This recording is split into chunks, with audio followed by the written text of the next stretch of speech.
जय गुरु जी, शुक्राना गुरु जी, अनंतम अनंतम शुक्राना गुरु जी। संगत जी, आज मैंने का आंटी का सत्संग सुना और उन्होंने बताया अपनी गुरु जी के साथ जर्नी जो रही उनकी। संगत जी, आंटी बताती हैं कि उनकी लाइफ में जब उनकी शादी हुई तो उनके हस्बैंड बहुत दारू वगैरह पीते थे, बहुत मार पिटाई लड़ाई झगड़ा होता था। तो जब दारू पीने की वजह से उनके हस्बैंड जल्दी ही उनके हस्बैंड की डेथ हो गई। 2 बच्चे हैं उन पे, एक बेटी और एक बेटा। तो उन्होंने बेटी की शादी तो कर दी। संगत जी, बेटा है और बेटा बहुत ही ऐसा था कुछ टाइम पहले कि गुरु आंटी बताती हैं कि उन्होंने बेटी की शादी की तो बेटी भी कभी वो घर नहीं बुलाती थी अपने बेटे की वजह से। क्यों? क्योंकि वो जॉब करती थी और अपने हस्बैंड के जाने के बाद घर चलाने के लिए उन्हें जॉब ढूंढी। जॉब बड़ी मुश्किल से उन्हें मिली और अपने बच्चों को वो अपने देवर और देवरानी के पास छोड़कर चली जाती थी भरोसे पर वो कहते हैं किसी पे ज़्यादा भरोसा करना भी बेकार होता है। उन्होंने उनके बेटे को कम उम्र में ही, अपने बच्चों को तो उन्होंने बहुत अच्छा पढ़ाया लिखाया और अच्छे से मतलब काम वाम कराया। जॉब कर रहे हैं उनके बच्चे, मतलब उनकी तो उनके बच्चे फैमिली संपन्न है। बट जब वो अपने बच्चे को छोड़ के जाती थी तो उनका बच्चा स्कूल ना जाए, कुछ करे ना, कोई मतलब नहीं है उन्हें। जब फ़ोन करके पूछती थी कि मेरा बच्चा स्कूल चला गया तो वो झूठ बोल दिया करते थे कि हाँ गया। धीरे धीरे से बच्चा बड़ा हुआ तो उसे गंदी लत में डाल दिया, शराब पीने की आदत डाल दी। और एक टाइम ऐसा आया कि वो अपनी माँ की नहीं सुनता था, अपने चाचा चाची की ज़्यादा सुनता था। उनकी माँ ने, जब उन आंटी ने ज़बरदस्ती अपने बच्चे की शादी कराई, जैसे तैसे शादी करा दी। बट वो कहते ना, शादी भी ज़्यादा टाइम नहीं चली। क्यों? क्योंकि वो लड़का अपनी वाइफ को मारता था, पीटता था, तो वाइफ घर छोड़कर चली गई। संगत जी, जब लाइफ वही हुई कि जैसे मैं उनकी आंटी की लाइफ रही उनके हस्बैंड के साथ, ऐसे इस लड़की की लाइफ भी रही उनके बेटे के साथ। तो वो लड़की चली गई बट उनका लड़का नहीं सुधरा। वो बहुत ज़्यादा दारू पीता था। एक दिन उसकी उनके लड़के की तबीयत बहुत ज़्यादा ख़राब हो जाती है और उन्हें हॉस्पिटल में एडमिट करना पड़ता है। संगत जी, इस टाइम पे डॉक्टर बताते हैं कि इनकी कंडीशन बहुत ज़्यादा ख़राब है, सीरियस है, इनका लीवर बिल्कुल ख़राब हो चुका है। लीवर ट्रांसफ़र करना पड़ेगा, मतलब लीवर मतलब चेंज करना पड़ेगा। संगत जी, उनके पास आने के पास इतने पैसे नहीं थे और उन्होंने कहा कि अगर ये दारू पिएगा तो और ज़्यादा क्रिटिकल हालत हो जाएगी। बट उनका बेटा उस टाइम पे भी नहीं माना, लीवर ख़राब होने के बावजूद भी पीता रहता था। संगत जी, उन्हें एक आंटी मिलती हैं, वो गुरुजी से उन्हें जोड़ती हैं और वो वहाँ पे लंगर प्रसाद वगैरह खाती है, बड़े मंदिर लेके जाती है उन्हें। तो संगत जी, वो आंटी उन आंटी, दूसरी आंटी जो होती है जो उन्हें मंदिर लेके जाती है, उनको बताती हैं अपनी कंडीशन कि मेरा बच्चा ऐसे ऐसे है। तो आंटी कहती है तुम चिंता मत करो, तुम गुरुजी के दरबार से तांबे का लोटा ब्लेस करा के लाओ और उसका पानी उसको पिलाना और उसी से दवाई देना और उसी से उसको नहलाना। संगत जी, वो आंटी ऐसे ही करती हैं। आंटी बताती हैं कि धीरे धीरे जब भी उनका बेटा दारू पीता था, वो उसे दारू बहुत कड़वी लगती थी, बहुत बुरी लगती थी। जब भी पीता उसकी हालत ख़राब हो जाती थी। धीरे धीरे उसने दारू पीना छोड़ दिया और उसे इतनी समझ आने लगी कि उसकी जो लाइफ है वो बिल्कुल ही बेकार हो रही है और जिसके चाचा चाची ने हैं उन्होंने उसकी लाइफ बिल्कुल ख़राब कर दी है।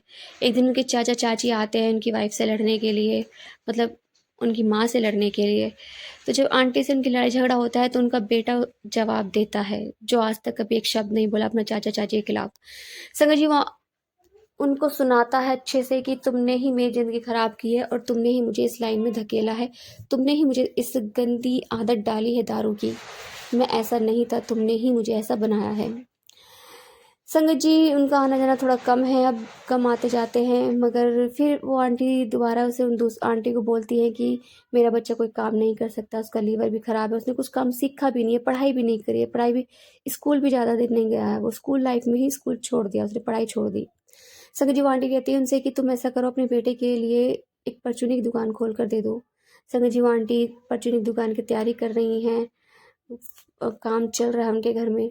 संगत जी, काम छोटा हो या बड़ा हो, काम अपना ही होता है, अच्छा होता है और हम उम्मीद करेंगे गुरु महाराज जी से कि जो इनके बेटे के लीवर में कंडीशन है जो भी ख़राब है, वो गुरु महाराज जी बहुत जल्द ब्लेस करेंगे उन्हें अच्छे से। संगत जी, हर किसी की लाइफ में कुछ ना कुछ होता है। मैं अपना सत्संग शेयर करूँ तो मेरा भी लीवर ख़राब है और गुरु महाराज जी मुझे से लीवर के सत्संग सुनवा के मेरा कष्ट काटते हैं। मैं कोई डॉक्टर के पास नहीं जाती, लीवर का साइज बहुत ज़्यादा बड़ा हुआ है। बस एक उम्मीद है कि गुरु महाराज जी अपने टाइम पे लीवर ब्लेस जरूर करेंगे, मुझे लीवर ठीक करेंगे। संगत जी, हालत इतनी है, कभी कभी ऐसा लगता है कि जैसे मेरे ससुर थे, उनको लीवर का कैंसर हुआ था, वो लीवर में चले गए। और मेरी सासू माँ का भी लीवर ख़राब था, वो भी चली गई। तो एक दिन मैंने गुरुजी से बोला कि गुरु महाराज जी, कहीं ऐसा ना हो कि मेरा भी लीवर ख़राब है और मैं भी निकल जाऊं, और मेरे बच्चे बहुत छोटे छोटे हैं, तो मेरे परिवार को ज़रूरत है मेरी। संगत जी, जब मैंने गुरुजी से क्वेश्चन किया तो गुरु महाराज जी का बहुत कड़क आदेश आया मेरे लिए कि मेरे होते हुए तुझे कुछ नहीं हो सकता, ते मैं जहाँ हूँ मैं तेनू बिल्कुल ठीक करांगा। मैंने अपने से जोड़ा है तो मैं तुझे मरने नहीं दूंगा। मैं बैठा हूँ, तेरा पिता हूँ मैं।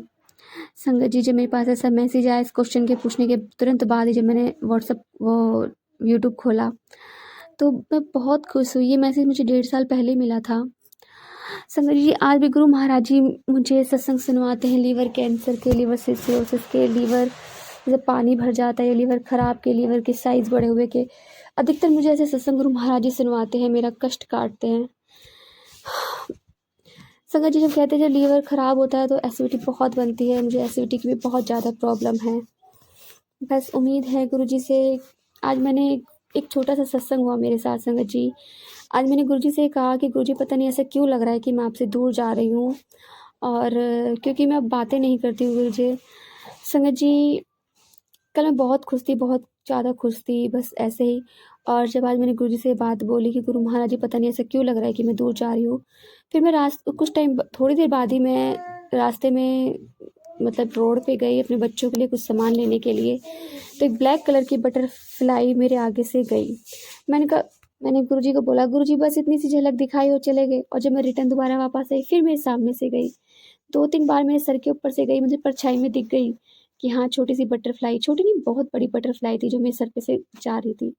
संगत जी, दिल इतना खुश हो गया कि चलो गुरु महाराज जी मुझसे नाराज़ नहीं है। कम से कम 3-4 महीने बाद मुझे गुरुजी के दर्शन हुए बटरफ्लाई रूप में। मैं बहुत खुश हुई। गुरुजी ने बताया कि देख, तू मुझसे अलग नहीं है, ना मैं तुझसे अलग हूँ। संगत जी, सच में गुरु महाराज जी अपने बच्चों का बहुत ख्याल रखते हैं, उनको हर मुसीबत से बचाते हैं। अगर आपका कष्ट भी है, बहुत से लोग ऐसे होते हैं कि वो मेडिसिन नहीं ले सकते, ऐसी कंडीशन नहीं होती है कि वो मतलब अफोर्ड कर सके। मैं भी अफोर्ड नहीं कर सकती, मैंने तो छोड़ रखा है। जीना मरना सब गुरु के हाथ में है।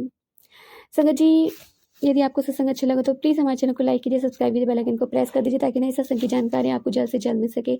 संगत, यदि आप भी अपना सत्संग शेयर करना चाहते हैं तो आप हमें हमारे व्हाट्सएप नंबर पर लिख कर भेज सकते हैं, रिकॉर्ड कर भेज सकते हैं। आपके सत्संग भी और सत्संग शेयर किए जाएंगे। जय गुरु जी, शुक्राना गुरु जी।